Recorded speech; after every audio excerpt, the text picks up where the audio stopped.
Politicians never learn.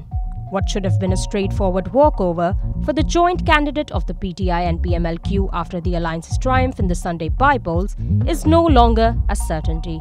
The runoff election for Chief Minister of Punjab today has been tainted by allegations of horse trading as the ruling coalition led by the PMLN makes the last-ditch effort to save the minority Hamza Shehbaz government. Political horse trading is not a new phenomenon in Pakistani politics, starting with the abduction of independent lawmakers by the then PML back in 1988 to deny the PPP a chance to muster its majority in the Provincial Assembly and to get its own candidate elected as Chief Minister. Almost every major political party, including the PTI, has mastered the art with generous help from the intelligence apparatus.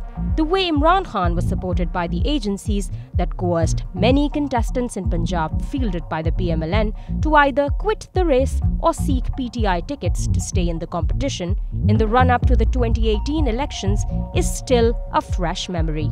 More recently, the parties of the ruling coalition have been accused of offering money and rewards to entice several PTI lawmakers to break away so that the PMLN can retain Punjab and keep its government at the centre secure. There were hopes that after being crushed in the by-polls, a major reason for their defeat was the fielding of candidates who had deserted the PTI. The PMLN and its allies would not repeat their mistake of engineering defections.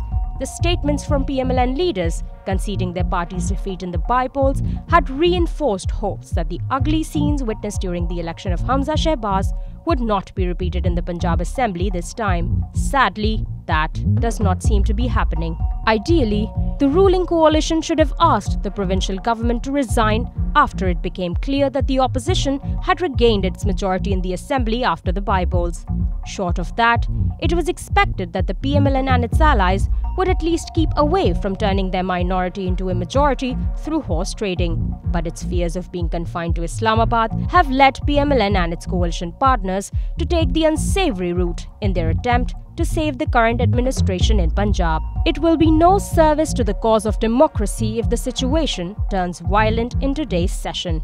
If democracy is to move forward, the PMLN and its allies must take a step back and refrain from any move that is unethical or that violates the law and the constitution.